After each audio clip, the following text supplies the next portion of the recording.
right, so in the previous section, we did the axe here, and we did a quick block out, and then we just added in some smart materials. We'll go ahead and do a similar approach here with the character, and kind of start out with a block out using our color picker here to grab our colors. We will have to do a little bit more painting on our character, but let's go ahead and get to it. So we're going to switch here to our hero layer. Just like I did before, I'm going to add a fill layer here and just come over to our textures and search some of these out. So we're going to grab our curvature for this one. We can go ahead and input this into this fill layer down here. So make sure you have your settings set up here so you can access these. I'll just place that down there into the base color. And if I go ahead and turn off this, you can see that's what that looks like. And we can just go ahead and name this curvature. And you can see how all that sculpt detail comes into play when this. That's kind of one of the nice things about bake information. I'll go ahead and search out the ambient occlusion next. We can just put the EO here. And then I also used the object one here, or position. I used the position one here. I grabbed it, didn't use it, but it can be nice to have a high to low, especially on a character. So I'm going to hit Control-G on this, just name this Utilities. We're not going to use those right away. And what we can do now is just lay down a fill here. So with this fill, we can kind of pick and choose what colors we want to go with, what color we want to use as the base. For the base here, I'm just going to sample kind of the leather from his armor. We'll just kind of have that be our kind of base brown here. I'll just make that our base. And we can go ahead and sample each individual area in accordance with the different type of material. Or the region. So for example, in this particular instance, I might go ahead and take this fill, sample the color of the helmet here, and I could go as far as to put this in a group. You can come up here to the masks, add a mask with color selection, go ahead and pick color here, and just grab the helmet. And there we go. Now notice the shoulders and the golds here are all categorized in the same area. So that's a little bit of a challenging thing. Do we want those to all have a shared material? Kind of. So we might make this, something like the metals. Or if you wanted to do it specific by region, you could do it specifically by region. The nice thing by doing it this way is it will affect everything equally, which could be kind of nice. In which case, I also would want to come in and color pick the knees potentially here, so that way those are selected. So that will go ahead and give us our metals here. I can then go ahead and create another fill here, put this in a group, and we could just make this our cloth. And in this fill group, I could just color pick on a mask. Make sure you add a mask with color selection here. And this will let me pick out the armor, which is our body here. So I could just name that armor. Now this one does butt into other things. So this is where I might want to play around with the tolerance here, play around with this. Notice the tolerance down here starting to flare up. If it goes too close to the next color, you run into that issue. And then I can adjust the hardness here. And we could come back up to this and do the same thing. We could adjust the hardness on these. We could also affect things like the tolerance if we wanted to have that stronger or weaker. In this case, I do have to be careful because one of these is affecting the head. Looks like it's probably the cloth tolerance, so we can lower that down a bit. That should be fine. And for this, I'll just go ahead and pick the blue that we have for their outfit. And I'm still going to do one for the various leathers, so I might go ahead and make one here, put this in a group, and add a mask with color select. We'll go ahead and add the hands and boots to this, and belt. This will kind of be our leathers. And with this one, I can go ahead and pick my color, so that way we can see that. And then finally, we have this base here, but I am going to create a different layer for this. So just kind of a catch layer, use my group again. So we use my mask with color selection again here, and pick our color here for this leathery area. And for this one, I'll just go ahead and grab that color again. This will be kind of our undershirt, or whatever we want to call it, pants, leather 2. We could call it, leather 2. That could work. And that pretty much has us blocked in. The one last thing I might want to do is kind of the base head here. And this is where I could actually decide if I wanted this to be its own category, or if I just wanted to come and sample kind of the dark abyss that is this character's face for this. And we could just make this our dark base. And what's nice is as a catch-all, that's going to work out nicely for these individual areas. So something like this is going to give me essentially what I'm looking for, you know, kind of as a base pass here for blocking these in. And from here, what I can do is I can just proceed to find smart materials to kind of fill this in and to drag and drop and utilize for this. Like I mentioned, for this character, I don't want to take a whole lot of time with this since it's a process video, but my next step would be basically coming in here, looking up something like metals and using some of these. So we already know the Iron Forge looks pretty good on the axe. There's a good chance we could just remap this to the character here, and I could drag it under our metals tab here. So this would be where this would go. And we could map it to be the color we want. We've already seen that coming down here to the base. I could come in and color pick. I could just drag right off of the other one there. You'll see it's slightly more blue, which is great. And something like that, you know, I think works out nice for what I'm aiming for the base metals on this character. However, only portion of this is metal. Whole nother portion is this gold color. So I can look over here and you'll see there's a golden armor, but this isn't going to quite fit what I'm going for. You'll see that it's gold, but it just does not look great. So ones that I find look a little bit better is things like the gold damaged here. This looks a little bit better, and we can come in here and we can hone this in terms of the gold color. You'll see we have a selection here, and I could actually select this over into the color that my character has to be more of this bronzy type gold.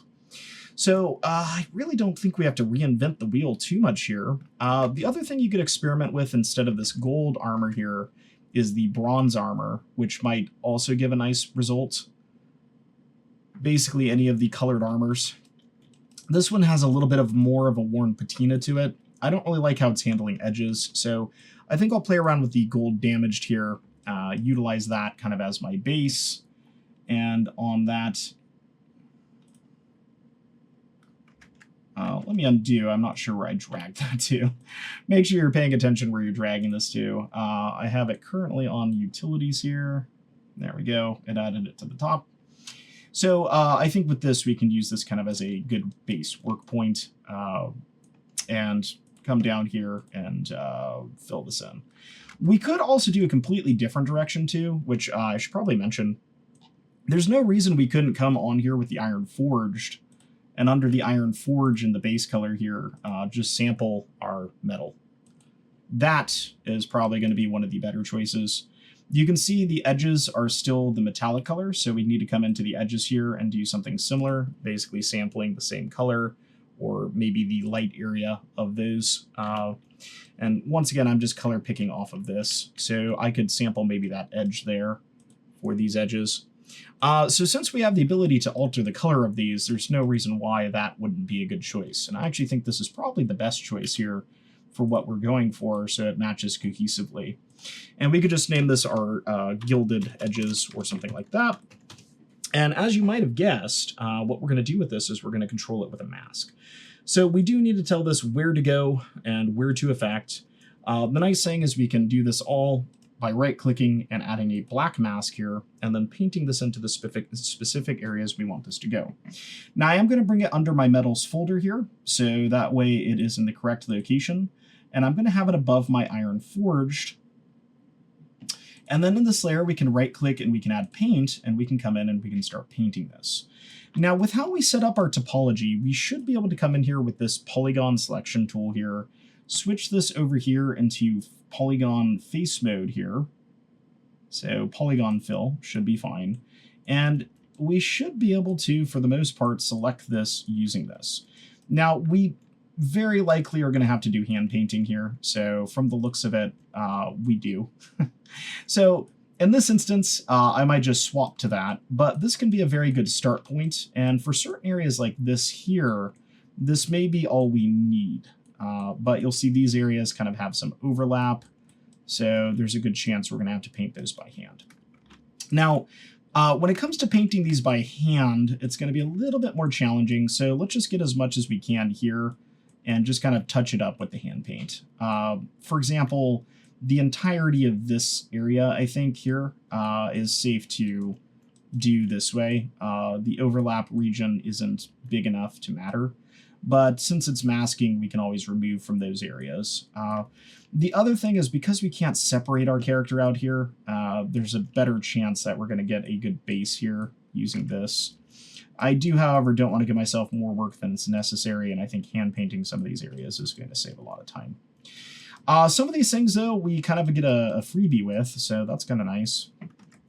This area here, you know, it's a similar sort of situation where a vast majority of this is contained in the polygon data, so there's a good chance we don't need to worry too much here on this.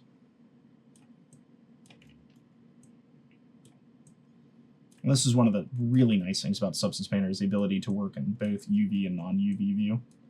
This is also when we're going to start getting a little bit more intimate with how good our bake was. So we are going to start noticing some issues, just kind of as a fair warning. All right, some of these we might be able to set to just kind of the UV strip mode, but here I'm going to get this area to be kind of gilded. This is the under area for our shoulder, I think. Might be our boot. Looking at the topology, I'm not sure if it's our boot or our shoulder, ironically. I think it's our shoulder, though, because we did that reduction on it. When it comes to the kneecap, we can do this fully as an object. So you can see we have mesh fill, UV fill. If it's a separate mesh, we can fill that in separately, and I believe it is. So if I just click these knees, it will fill those in. And same with the horns, if those are separate, which they're not. But with those, we could switch to the UV fill here, and the UV fill will grab the whole chunk. We can actually do that for the interior trim areas too, which is kind of nice. So since these are their own UV chunks, we can utilize that. And same with this rim here, and that will save us a bit of time. Same with this belt buckle here. We can go ahead and click that and just kind of magically get our gold around there and call that good for those areas. Now what I need to do is touch this up, but you can see that's looking pretty awesome. And next to our axe, those are looking pretty cohesive. And that's one of the main things we're looking for. So I might want to designate these. This will be my polyfill. And then I'll just go ahead and right click and create a paint layer. And this will be kind of our manual paint. Now for this, I am going to switch my brush again. I switched to that artistic heavy. For this one, I need to decide if I want a basic soft or a basic hard. The nice thing about the basic soft is you get a bit of feathering, so you can kind of blend. So I'm going to start with that, and basically coming in here, I'm going to just make my brush nice and small, and we're just going to go through the process of painting this very carefully to match. And this is the same process we would do in something like Photoshop. You can hit X here to switch to black, so you can see if there's an area I accidentally nicked, or if there's an area of this I want to remove, I can do that. And you're just going to, you know, take your time basically making this fit and matching this in a two-dimensional view. So that's pretty much the process, which is, you know, very nice, very convenient. And one of the things I really enjoy about Substance Painter is the ability to approach this, you know, multiple ways. We're not stuck with just one option in terms of how we approach this. We could utilize a lot of different tools to get the results we're looking for. And here, I'm kind of just mainly looking for the light areas. I'm okay with the darker areas, kind of going to black there. I think that works out okay, you know, transitioning. So something like that. It's looking pretty cool. And since we did half the UVs here, you know, it has the two perks. It has the perk of giving us smaller data sizes inside of, you know, Game Engine. But it has the other perk of making it so we don't have to work as much. Now that's an area there where I may want to look at this in 3D, and I may even want to consider that here. I know I kind of went through the process of painstakingly avoiding these dark areas, but now that I'm looking at it, I might not want to. So I might come in here and just paint three-dimensionally now to kind of match this up. And you might find that switching to something like the base color here helps, or switching your light around. Metals are a bit tricky to paint sometimes because they are reflections of light at the end of the day. You can also switch your IBL in here as well. I'm going to kind of quickly get this in here, though, and clean it up in the other view, I think. So just kind of identifying what is the edge and what is not. I think that will be a healthier approach here, except for it's kind of hard to see what's not the edge over there.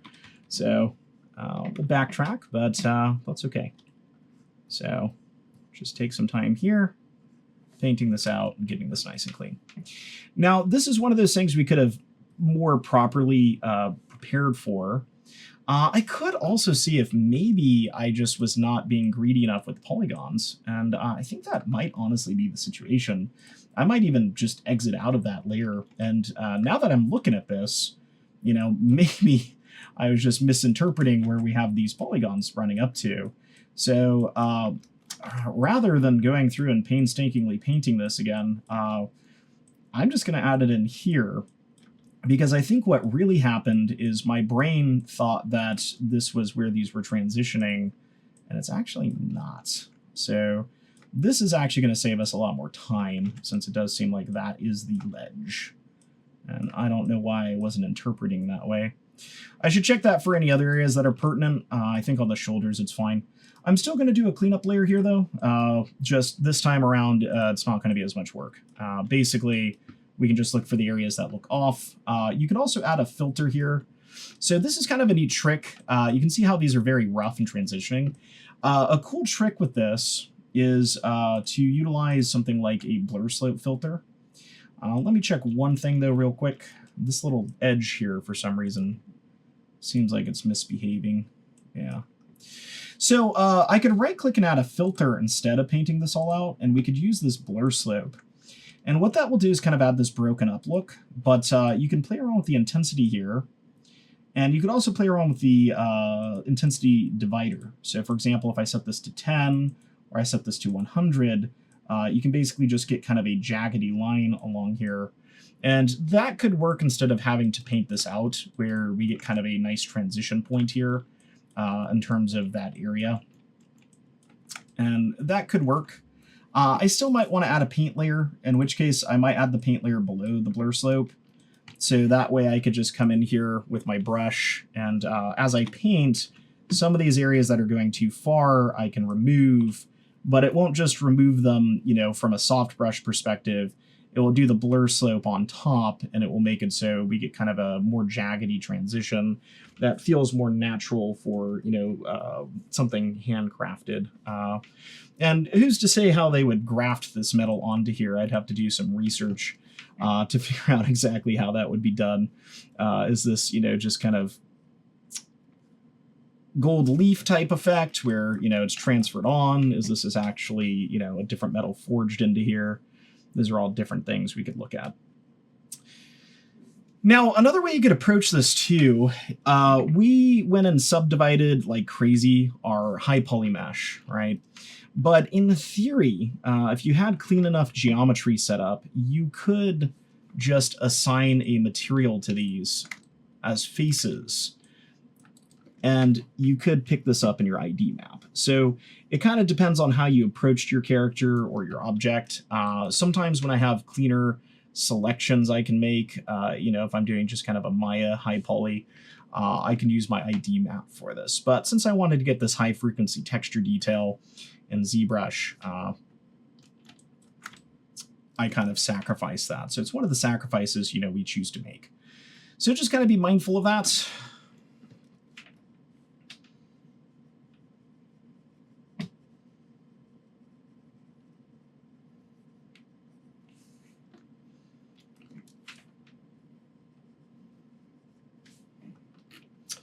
All right, cool. So there we go. And I might consider cleaning this up anywhere else it seems like it needs cleanup at. I don't know why, but that little spot right there is kind of bugging me. It's bugging me zoomed in, though. Way zoomed out, I don't think it's going to. I can come in here now and do the same sort of cleanup pass here on the pauldrons. So same exact stack. Remember, this is all coming from these same layers. So I am noticing right here, you can see this is an artifact that happens with curved objects. But because we kind of dinged up the surface, it reads okay from a distance. That's one of the reasons why I did that.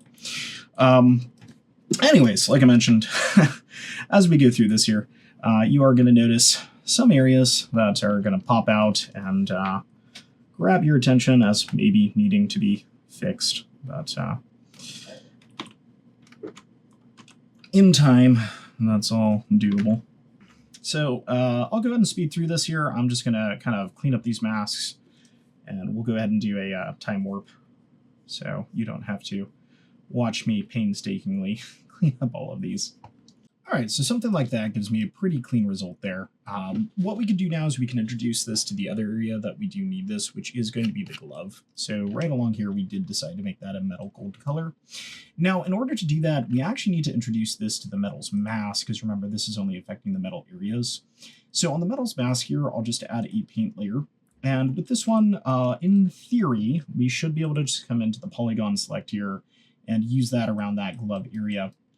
If I recall, we actually did separate that too. So I believe this here is the area in question. No, that's we're completely different. That's the boot. I'll just click on this one here, and I can actually switch to the polygon tool, and that should work just fine. Now, the transition between these isn't as important, I don't think. It is definitely something we can try and play around with and paint in to make it more seamless. So we can give that a try. In terms of that, we can look for, I guess, the area we're in here already, and just use our brush here to try and really kind of identify the area between these two, and use our brush. Now, when you have a symmetrical model, you can only paint on the side the UV actually exists on. So I'm going to have to come to this side to paint. You could turn on symmetry here as well. That is an option. I'm not going to do that. But we could come in here now and just these various areas that have kind of a turning edge to them, we could consider painting this in to get that looking correct. This is another one of those areas where having this set up in the ID map would have been a little bit nicer, but since we kind of just used our ID map for broad chunks, we didn't get that luxury. And what I like to do is just kind of get a nice angle here where I can see where it's transitioning from one area to another. That way I can come in here and paint this. It could also be a situation where I reorganize my layer stack and utilize the blur approach here. But because we're doing, two different materials, one transitioning to the other, I don't really want to use something like the blur slope approach because you do want kind of a crisp transition between these. I am still using the soft brush because it gives a sense of anti-aliasing. So it's okay if we have a couple pixels blending here. That's not going to be a problem. It's only soft brushes used largely that caused weird feathering issues. So using it as small as I am, it's not going to be problematic. And if I recall, we did connect this mesh up into the arm too. So that means not just do we need to examine this glove area, but this area too. Could probably benefit from a look at this. Now, I think we explode baked these, if I'm not mistaken, so there's actually no issue there, which is nice. So that's a nice clean transition. But we do get that there, and as you might have anticipated, we'll want to come in here and we'll just go ahead and gild that area with the golded here. So with my gilded, I could add paint, and in this particular instance, I could just do an entire object select with the polygons here. And if I do the object select and these are separated, I can just click and drag, and that will consider that whole area gold, but that's fine because there's nothing on those that we're going to change. So something like that, we'll get our golds in place for our character. One area I might want to change up is the grunge down here on these. If we come in here, we have different layers of this in terms of grunge, so we can look for the issue there. So it's not the surface detail. It looks like it's the dirt. Now, the downside of this is because I did make this mirrored, these are identical. So what's mirrored on one side is mirrored on the other, right? The best option we have here is to basically paint this out. So I already have a mask here kind of adding. I could just add a mask here to our grunge. So let's see. There's our dirt. We can go ahead and right click and add a paint. And once again, just come in here with something like the artistic brush here and just kind of nudge out some of this detail using black. So I'm going to switch to X here so that we can swap this. And I might paint pretty heavily here and then just kind of dial in opacity a bit to give that a little bit more variance. But something like that, is probably okay. Also depends on how dirty we want these to be. They're pretty clean in our concept, but it might not be a bad idea to make sure we still have a decent amount of grunge there. The one thing I'm not quite liking is that the grunge does have kind of a bias around these corners, so I might come in here and just brush lightly to break this up and make it so that's not quite as apparent, because it was very apparent there. And we could utilize the opacity here to kind of bring this in more or less in terms of the grunge. So something like that looks nice, and you know, that gives us our base metals there, matching up relatively closely to our character. So let's go ahead and save our progress here, and let's go ahead and move into the next material that we might want to get. You know, the next big material that takes up a lot of space is something like the leathers. So we could go ahead and look under the leathers here. And what's nice is there is a nice stylized leather inside of here that works pretty well. Let me go ahead and minimize everything so we can just bring this to the top here. And if we go ahead and look at this, there's this leather stylized, and this is honestly my go-to for most leather in games. It has just a really nice look to it. It says it's stylized, but in my opinion, it gives exactly the look you're looking for. Now, the main thing we need to do with this is just kind of dial in the colors. So it has a curvature color here, and it has a base color. The base color, I'll just go ahead and map that to the base that I want to have on our leathers on the other side here. So this is going to be for areas like the glove. And then if I take a look at the base color here for something like the curvature, I can decide if I want to change this. I might be able to find, a relatively light area on this side to kind of pick from, and I could try this out, or I could just get it to a similar color and kind of desaturate, or just kind of leave it be. But that's straight up right there. I like it. I think that looks great. I have no issues with that, which is the reason I really like this leather stylized, is straight out of the package. There's like nothing wrong with it. So I have my leathers category here. I'll just bring my leather stylized underneath. We can drag and drop that, and we can have that set up. So you can definitely do more work on those. I'm not going to. We're going to call that good. And we can do the exact same approach for our other leather here. We could just come into the leather stylized. We can drag and drop this onto here. And this time I'll go ahead and sample the darker area for our leathers, which this is already pretty close to. I'll just come down to its base, use its sampling here, and just pick the color that I want from the other side.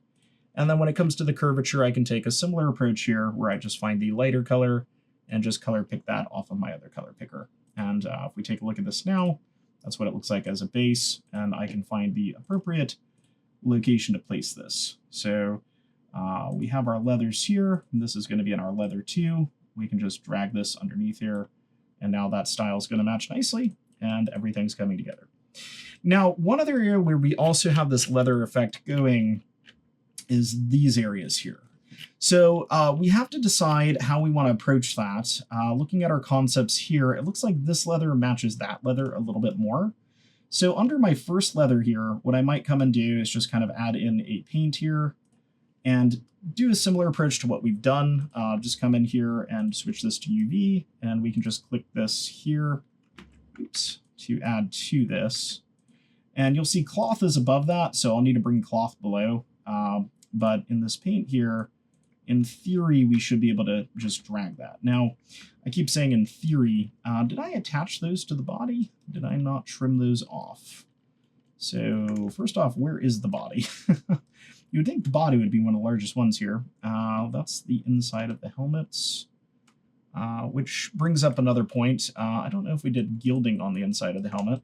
Looks like we didn't, which is interesting, but I don't really have an issue with that. Where is the body? This is one of the neck trims, so I think that's... Actually, what is that? Mysterious body setup. We have the body here. The body is blue. It's right here. It's right in front of me. I'm just blind. Okay. So it looks like I need to set that to be polygons. But I think this, set to polygons should be fine. It looks like it's mapping here pretty closely. So I don't think we're going to have to do too much hand painting on that, which is nice. And that will just go ahead and map that to have a separate leather effect on that area. And then we can do the same for the underarms, which it looks like we also did not break those off, but we are going to need to do some hand painting on those from the looks of it to kind of clean things up. So we'll just get that all set up there, get our base blocked in here, since that's going to be what it follows mostly. And then I'll just come over to my brush here. We can switch back to our soft, round, basic soft here, and just kind of paint this in. And I'll create another paint here to paint this. I don't know why it didn't switch to the basic soft, but hey, that is software for you. It never likes to behave. And I'll just do it over here. It's going to be a bit easier than fighting with the body, especially since the shading's just so obvious on the side. And just remember, you can use X to go back and forth between these different modes of add and subtract, just like you can in Photoshop, which is really nice. And we can still rotate the light here when we're working in this viewport. You can also switch to, base color here, but that's not going to help us, unfortunately, because I don't have any of the maps applied. If I had curvature, ambient occlusion, those types of things, we could see this a little bit better when painting like that. And even using something like a normal map, grayscale can really kind of help show the forms if you want to have kind of a toggle for that. Sometimes it's a lot easier to see this as flat detail. Obviously, when you're working in UV space, since UVs are flat. But there we go. I'll go ahead and get that kind of nudged in there. And we can take a look at this here as well for this area and just kind of come along and patch this one up as well. So don't rely on the polygon select, moral of the story, unless you are certain on your modeling. Usually the only time I'm certain on the polygon select is if I am doing an explode bake and I know it's only drawing from that area. But when you have overlapping areas like this, you're not going to be quite so lucky. However, if you did have an ID map set up, it does save a bit of time. All right, so a little bit too much here, but that looks nice. All right, cool. So that gets those leathers worked in. And I think the last thing we have to figure out is the cloth and the helm here, which is great. Gives us a really nice look. So I'm going to save again, and let's go ahead and get something for the cloth going here. So just like I did before, I can search in the cloth. Cloth has kind of some limitations, I would say, when it comes to smart materials. So you'll notice that I actually don't really have anything here. That's kind of interesting. Sometimes you just need to look through what's in here. I do have a lot of stuff set up custom, so that's something to kind of be aware of, my own textures I brought in. It looks like fabric is the term they use here, so not cloth, but fabric.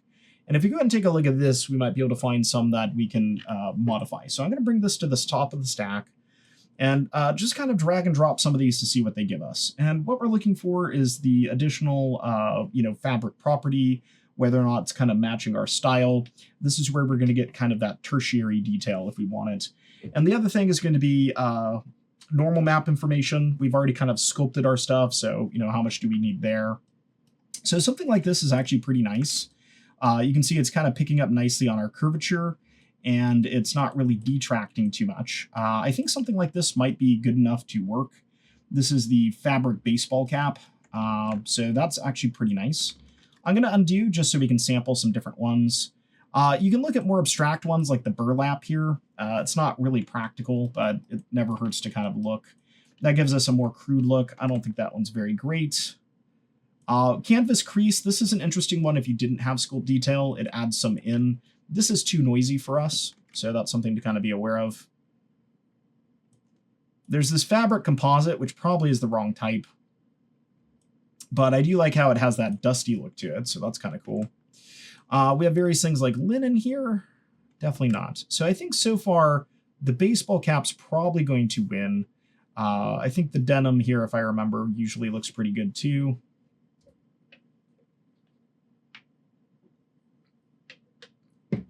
Definitely not for what I'm going for here. And I'm going to avoid, the military stuff.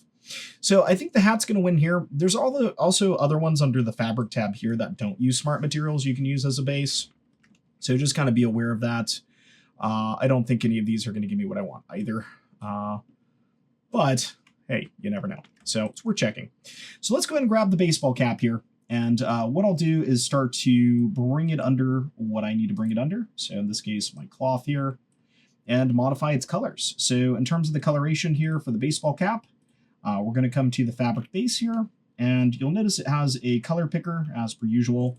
We can use that, and we can grab it off of our other image. Let me grab it from the correct location. That one's a bit too green. And that will match up with our character's fabric there. Now, this does feel a bit too clean and a bit too perfect, so we'll need to kind of play around with this. There is a wear layer here, and we can kind of try and figure out what that wear does.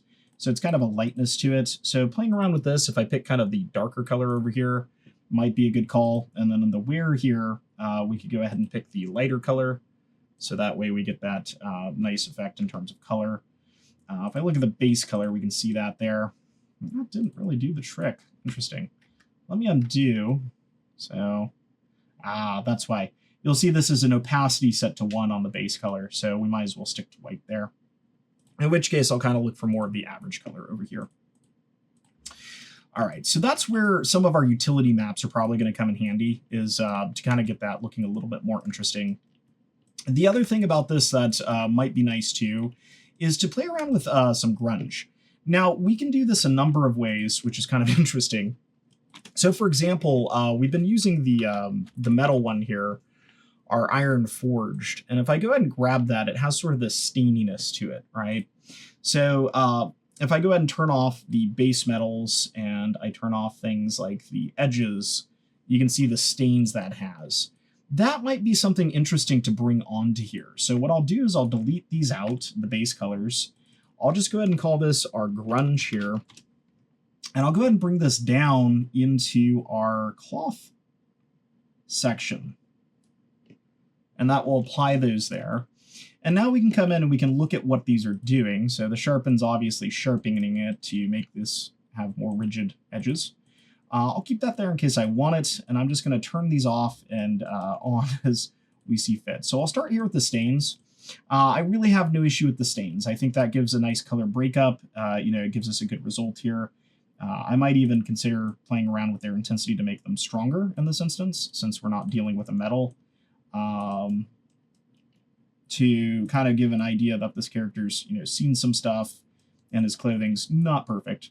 Then we have the dirt. Now, the dirt has some issues, and a lot of that's coming from the symmetry line. So we can take a look at how this has been built. It's using this mask legacy here. We can click into here, and we can play around with various things like the level here to affect, what areas we're getting. You can play around with the grunge here to kind of dial this up or down. We can play around with the ambient occlusion, which is going to kind of draw it in to the shadowed areas, which I think I'm fine with. That makes enough sense. We can play around with curvature here. Top-down gradients to make it so it's coming up more from the top. And I think all that's working out okay. Now, the only thing I'm not really liking too much is, that shape there. I think the rest of it is okay. I think, we could play around with it a bit more.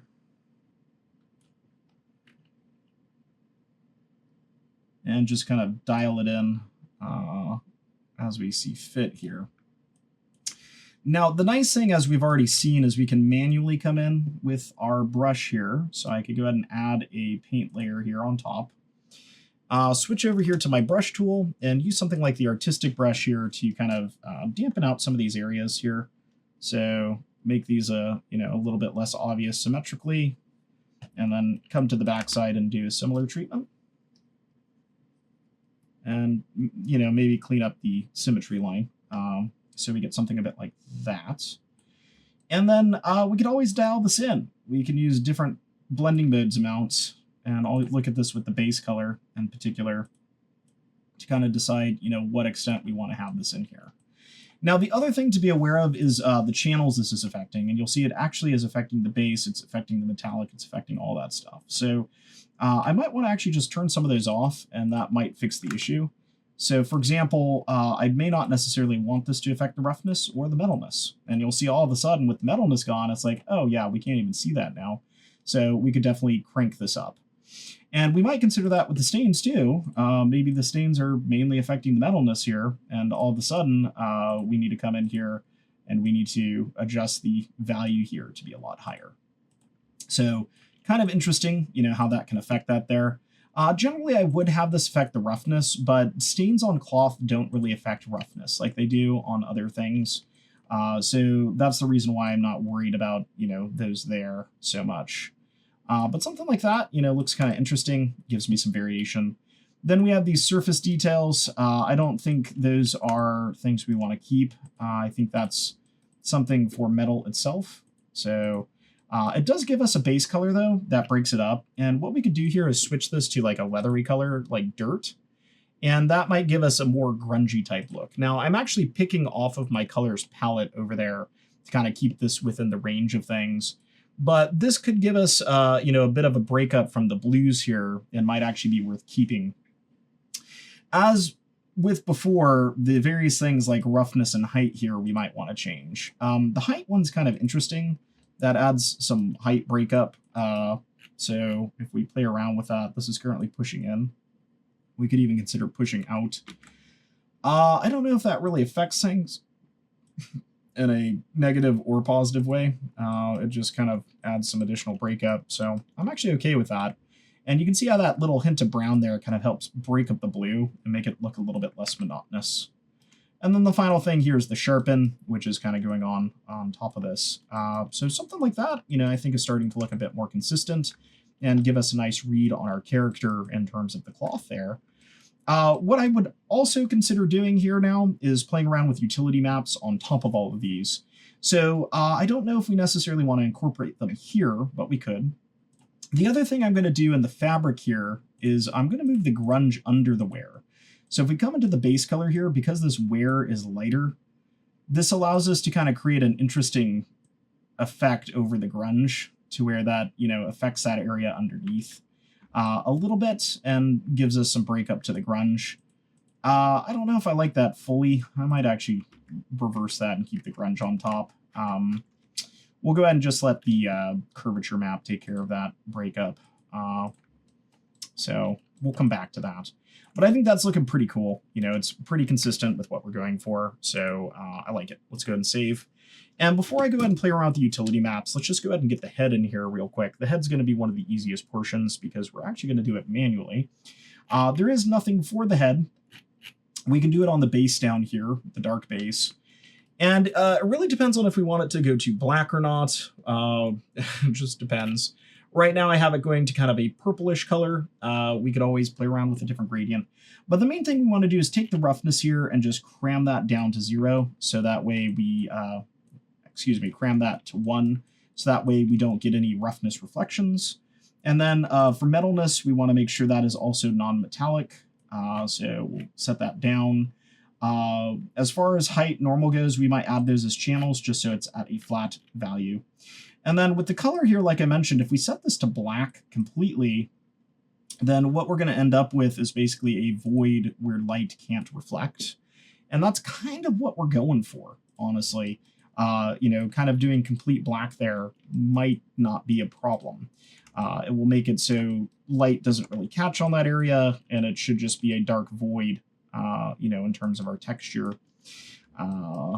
So not 100% sure if I like it, but we could experiment with some different approaches for this. So where this is located is right here. I do kind of have an interesting thing going on, which I don't fully understand why we're seeing like a face mask thing. So let me just check this in terms of roughness. Base color.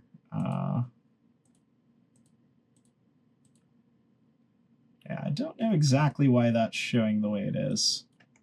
So in the base color, it looks fine. Roughness. So maybe it's a metallic effect? Huh. I don't know why we're seeing that there. Maybe it's just because that's where the light's hitting. That might be what it's showing us, is just the illumination. So it's actually not a texturing thing at all. But yeah, we can play around with that. So what I would do here is consider adding another fill here. And this one we're just going to use a gradient on. So we can come over here into our gradients and in our textures, look for a gradient. And we can just do a top to bottom gradient here and input this into here. Now, with this gradient, we can make it affect the whole scene, or we can just bring it to basically clamp down on our head here, which is more than likely going to be what we want to do. So just something like that. Now, this is tiling, but because we have, you know, a bunch of areas underneath here, it's not really a problem.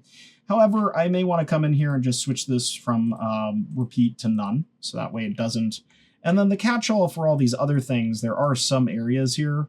If I toggle these on and off, you can see like this area here is just going to be that dark base. Now that is filling in with black, which I'm not a big fan of, so we may have to find a better solution for that.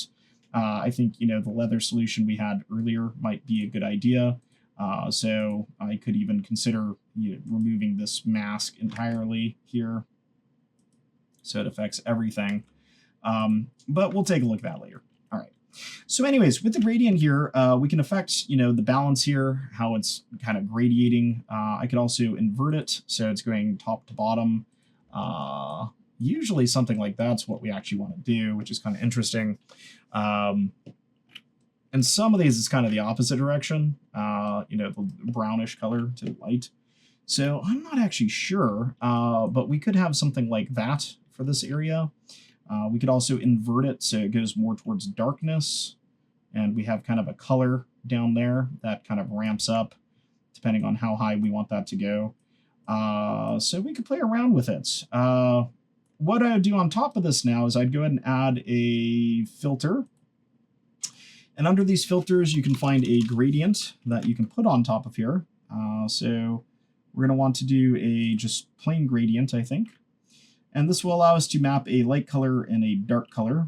We can just do 2 colors here, so we're not doing 3. And if I wanted to try the browns, I could sample a brown area. Not really a big fan. If I wanted to sample something like the original like purplish color I had, I could sample that. And I could try something like the darkest dark in the image, so that way it's not pure black. But something like that might be kind of interesting. I think for this character design, though, I might just go with pure black and not worry about it. I think that would be a better solution overall for what I'm aiming for in terms of the style. So we'll go ahead and not take the gradient approach. We tried, we didn't like, so nothing wrong with that. And I might go ahead and create another catch-all. I'm just going to duplicate this leather here with Control-D, and I'm going to bring this down and remove the mask. So let me go ahead and right-click. We'll go ahead and remove that. We should see everything go to leather in this instance. And then what I will do is I'll bring the dark base up here. I'll add a black mask to this, and then add a paint. And with that, I will just go ahead and use this to select the UV shell here for that head area. And this will just be the head lockout, and this will just be our catch-all, since we have some holes in our masks that I don't feel like filling. So you could take more time and kind of fill the masks, but there we go. So kind of the finishing touches that I want to do here is just some uniform texture tweaks using our utilities here. I'm going to come under the base color here. And for game characters, we can do a couple tricks. So the first one's going to be pulling out the curvature here. The curvature for this is going to really just kind of help pop all the details off of here in a more cartoony style. So once again, we can set that to an overlay. You can see the effect it's going to have, not exactly ideal. I'm going to add a black mask here and just kind of paint this area in. And then just like I've done previously, right-click to add a levels, and then just bring up the gamma until that is giving us a nice clean transition, not altering our base colors. We can then right-click and remove the mask, so it affects our whole character. And now with this at 100, I don't really have a big issue with that on the character at 100. I might even consider having it at 100 on the axe as well. So I could switch to the axe here, and on the axe, setting the curvature to 100. So that way we just get a little bit more character to this in terms of the stylized aspect. The one area I may not like it on so much is the axe haft here, because it does make that a bit dark, but I think that gives us a nice look at the base color at 100 for something more stylized and cartoony. And in particular, I'm liking it on the cloth, the gloves, those types of areas. It also helps on the metal a bit, but it's not quite as apparent, I would say. So that looks pretty nice. And then I'm just going to come back here to base color, and we'll duplicate out the ambient occlusion. So we can bring up our AO here. We can go ahead and turn this on. Bring this down here, and having this set to multiply here will kind of have a nice effect, kind of tying everything together. But remember, I don't want to have that set to 100. Usually I want to have this around 30, just to kind of bring everything together and be a little bit more cohesive and not have anything going super dark. But that's looking pretty cool there for our character setup with our lighting. Now, the last one here, you might be wondering around the position one here. What's the purpose of this?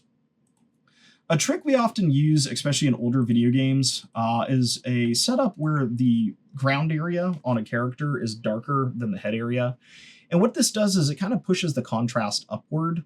And it also simulates top-down lighting. Now, I don't see this used as heavily in games nowadays, which is unfortunate, and it's partly why characters tend to look a little bit floaty, I feel like. But this is a stylized approach that has been used for years. It was a lot more common in the early eras of games, and it's still used pretty heavily nowadays when we're talking about anything that is stylized, hand-painted. You could just use a gradient, so there is nothing wrong with that. But I do like to just use this, and we can add a couple filters here. What we can do here is we can add a filter to this, and we could use that gradient filter from earlier. So I could just look for a gradient, and we can use the gradient filter to map this to be light and dark. We'll go ahead and set this to just be 2, and on 1, I'll set it to be white. And then you can play around with the color position here of what's white and what's black to kind of amplify this. But this gives us kind of just a nice little shading here. We might just name this gradient. And you could just set that to multiply on this, and it will darken things down. You could also add in something like a levels here as well to kind of clamp these values a bit more and play around with the exact placement. That didn't quite give me what I was looking for. Made it a lot darker than I wanted. So let me set this to normal. And with the gradient here, we can continue to kind of play around with the white and black point here. What's considered white, what's considered black. And this might be an argument to just use a normal gradient because it's kind of doing a weird thing where it comes from the inside of the boot. But at the same time, that's actually where you would have the darkest area. So I guess that actually works out pretty well. But the main thing is I want to have, a nice contrast here. And we'll just set that to a multiply. And once again, we can dial that in here to be relatively low, but kind of give us a sense of lighting from top to bottom. And that's looking at it not with the base coloring on here. Other things that can be kind of nice too is coming on top with kind of a global grunge pass that affects everything. So you could consider that as well. Let me just make sure these are all set to color. So they are.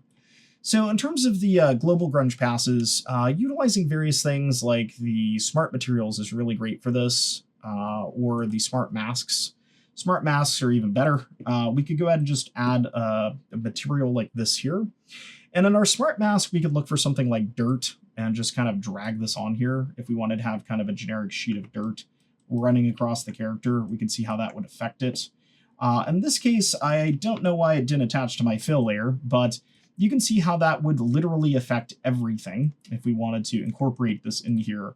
And there might be certain areas we don't want this to, but that's the whole idea of creating something kind of cohesive. Now, this character doesn't really need that, and it's something I do more for things like props. But just to kind of give an example, I could set this to a very low brown color here. So it's kind of going across everything here. And that by itself kind of worked out okay. We could then play around with something like a multiply here, and then just a very low value on the number. And if I come to the base color, we can kind of see this better. I can dial that up or down. And since this guy's an adventurer, this might be a little bit higher. But that will add a little bit of darkness across the character here, make things tied in together, more cohesive, so each surface kind of has an equal level of wear. And then in terms of this, we have the metallic effect. So this does have a metallic aspect. We could come into the metallics here. And with the metallics, you have to kind of decide how you want this to go. If we wanted to just kind of dial down the metals a little bit, we could, and that will make it a little bit less apparent. So you can see here instead, I'm just kind of affecting this because at 100, it's literally removing the metals entirely. But with a slight dial down, what that does is just kind of add some visual breakup. And then we could do something similar with the roughness. So if I come into the roughness now, and we look at this on the roughness layer, and I toggle this up or down all the way, you can see the effect it has. Now this would actually be super rough, so I'd crank that up all the way. So I can dial this in just a little or a lot, kind of depends on what we want. We have a lot of rough areas here.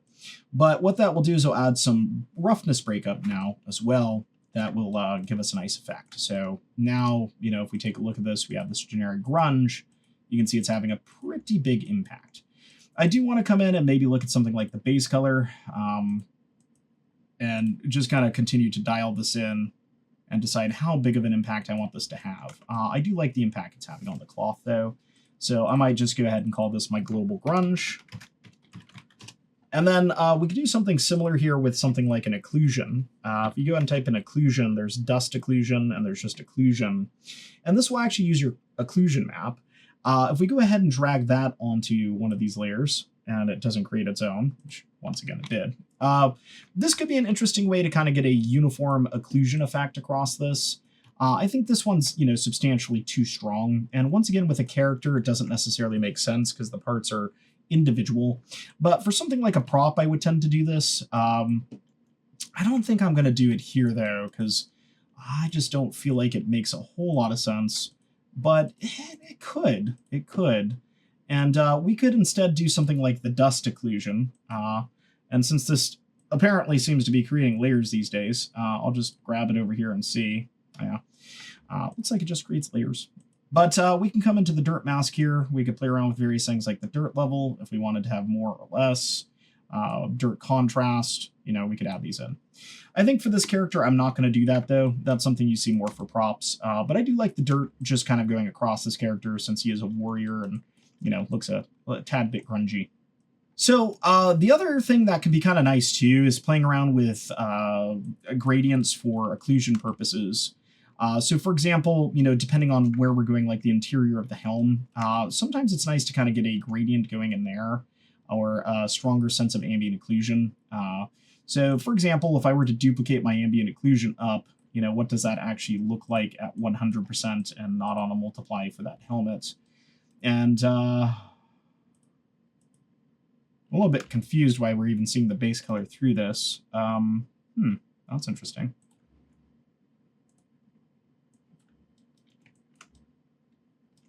I guess we're just seeing the material property.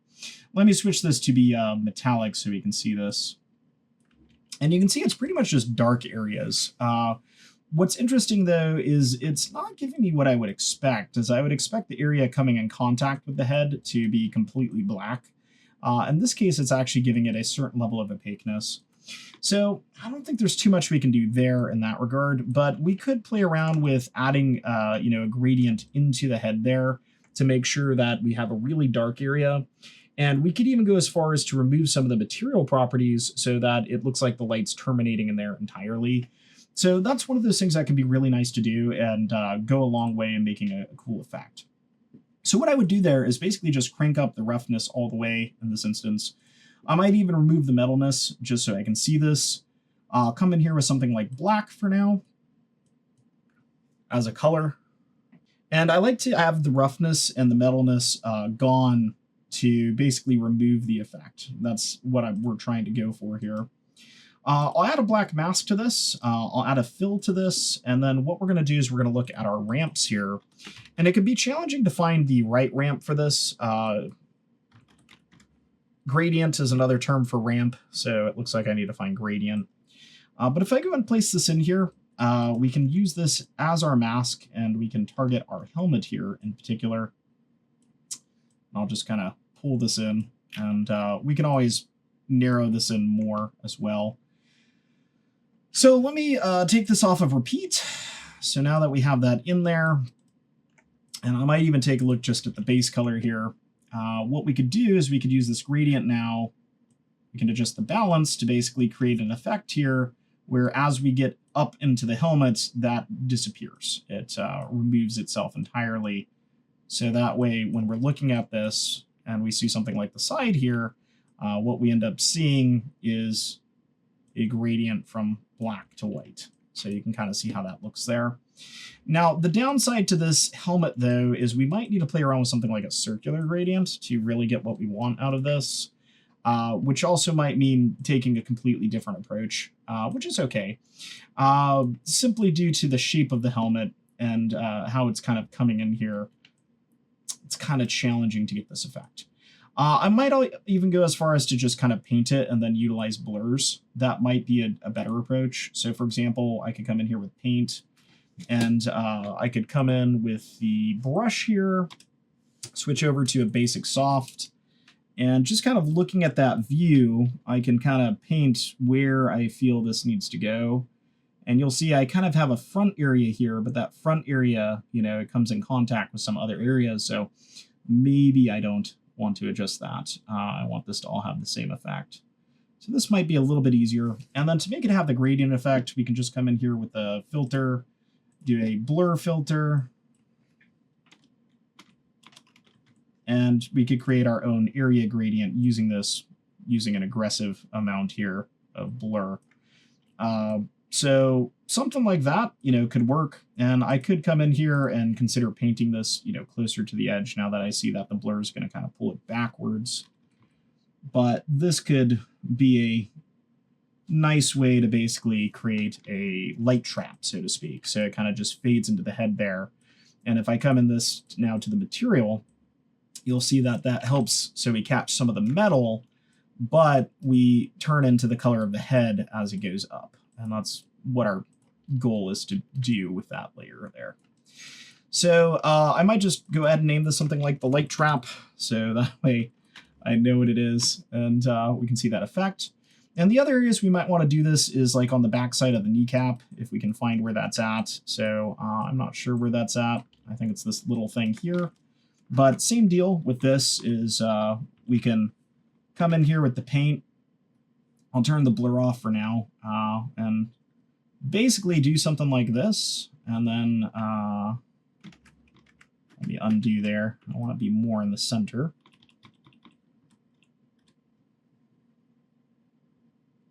That, and then if I blur that, we can see the effect it has. Now that blur feels a bit too strong in that area, so I may need to reconsider, the strength of the blur in terms of how I'm using it if I want to use this elsewhere. I could also just kind of have that as a base and then paint on top again later. We do the same thing with the underside of the pauldron, which is here. You'll see it has no real indication, but I could come in here now and I could just paint this in. So that way the underside kind of loses some light there where it comes in contact with the arm. I'm not so sure on those, though, from the sheer fact that those might move around. So I might consider a different approach with those, but it might not be the worst idea since we literally have nothing there. But since those might move, I'm going to change that. Now, I'm also noticing here that I need to add in that to the mask. So some of those areas, we'll consider. I think for the knee, it's the same deal, where it's going to move far enough away from the body that I might leave that be. But I'm glad I did this. I think it's good for the helmet in terms of just kind of getting a nice base in there. I think playing around with the blur here is fine. I might come in and paint this more as well, now that I'm looking at that with the blur applied.